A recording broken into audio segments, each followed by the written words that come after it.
ఇంత దుర్మార్గంగా ఒక వాక్యాన్ని వదిలేసి, ఒక పదాన్ని వదిలేసి మీకు చదివి వినిపిస్తా. Installation of smart meters for all consumers other than agriculture consumers. మీరు ఒక్కసారి వీడియో చూడండి. దీంట్లో స్పష్టంగా అదర్ దెన్ అగ్రికల్చర్ కన్జ్యూమర్స్ అని రాసున్న వాక్యాన్ని మింగేసి కన్జ్యూమింగ్ అబవ్ 500 యూనిట్స్ అనే పదాన్ని చదివండి. మీకు అది కూడా వినిపిస్తా.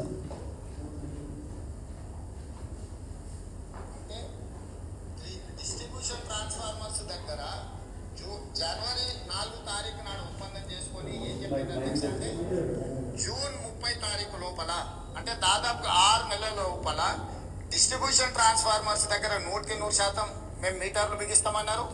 అదేవిధంగా 500 యూనిట్లు కానీ 200 యూనిట్లు వాడుకునే వాళ్లకు 31 డిసెంబర్ 2018, అదేవిధంగా 31 డిసెంబర్ 2019, అంటే 100% గృహ వినియోగదారులకు, అదేవిధంగా వ్యవసాయపు డిస్ట్రిబ్యూషన్స్ ఉన్న దగ్గర మేము మీటర్లు పెడతామని ఒప్పందాలు చేసి సంతకాలు చేశారు అధ్యక్ష. ఈ సంతకం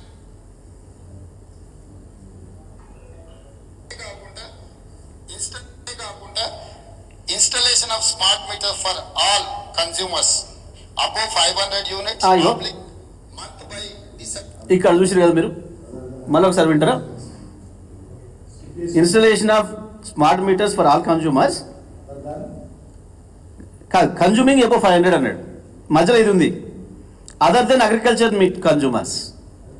దీన్ని కావాలని మింగేసి ఒక మామూలు పరీక్షలో పాస్ అవుతానో ఫెయిల్ అవుతానో అని భయపడి ఎవడన్నా కాపీ కొట్టేవాడు కూడా ఇంతకంటే దరిద్రంగా పనిచేయడు. ఒక ముఖ్యమంత్రి అయ్యండి సిగ్గు లేకుండా. అయితే ఇంకా దీంట్లో ఆ తర్వాత మా హరీష్ రావు గారికి చూపించారు. ఇది స్పష్టంగా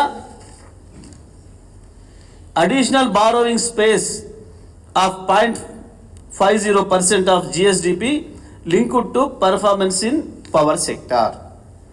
ఇదేంటిది? అది ఇంతకుముందు చూపించింది ఉదయ పథకానికి సంబంధించి, ఇది 2017లో వచ్చింది, ఇది 2021లో వచ్చింది. ఇది ఆర్డిఎస్ఎస్ అనే పథకానికి. దీంట్లో మనం చేరలే. ఈ ఆర్డిఎస్ఎస్లో చేరితే మీకు అనేక రకాల గ్రాంట్లు ఇస్తాం, మీకు ఆ % బారోయింగ్స్, అదనపు బారోయింగ్స్ కూడా అప్పులు తెచ్చుకోవడానికి కూడా పర్మిషన్ ఇస్తాం అని చెప్పి కేంద్రం ఎన్ని రకాల మనను అట్రాక్షన్స్ పెట్టినా, ఇబ్బందులు పెట్టినా దీనికి లొంగలేదు. ఇంత స్పష్టంగా ఉంది. కానీ ఇన్ని దొంగ వేషాలు వేసి రాత్రి మళ్ళీ అదే అసెంబ్లీలో తప్పించుకొని, ఇగో నేను తెప్పించినా అని చెప్పి మాట్లాడండి బుకాయించడానికి. ఇగో నేను మాట్లాడిన రికార్డు తెప్పించినా, దీంట్లో నేను మాట్లాడలేదు, నేను స్మార్ట్ మీటర్లే అన్నా, స్మార్ట్ మీటర్ల వల్ల మనకు అదనంగా భారం పడుతుందని అన్నా నేను అని తప్పించుకున్నాడు. మళ్ళీ రాత్రి ఏం చేసిండు? ఇంకొక దొంగ పని.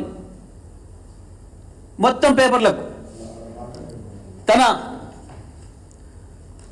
ఆఫీస్ నుంచి పంపించి, ఇగో మీటర్లపై దుర్మార్గ ఒప్పందం అంటే వీళ్ళది, మీటర్లపై మోసం, మీటర్లపై దుర్మార్గ ఒప్పందం. ఎవరిది దుర్మార్గం? చెప్పిన వాడిది దుర్మార్గమా? రాసిన వాడిది దుర్మార్గమా? చూడలేదా మీరు? శాసనసభలో జరిగిన చర్చను వినలేదా?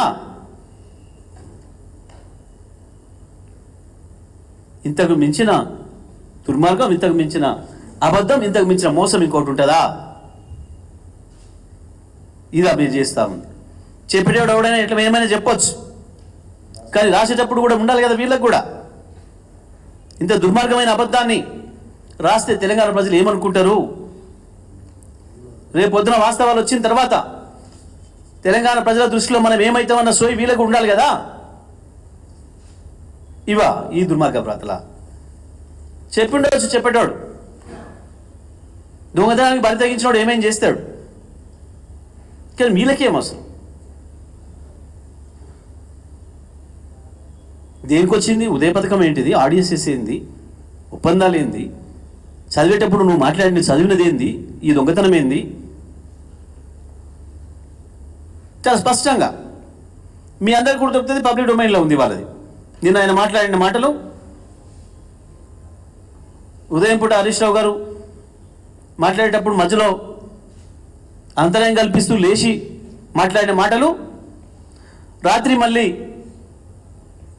హరీష్ రావు గారు క్లారిఫికేషన్ సందర్భంగా మాట్లాడినప్పుడు మళ్ళీ బుకాయిస్తూ మళ్ళీ మాట్లాడిన అబద్ధాలు, మళ్ళీ తెల్లారికి పత్రికల్లో ఈ తప్పుడు రాతలు రాయించిన, ఈ రోత రాతలు రాయించిన పరిస్థితి.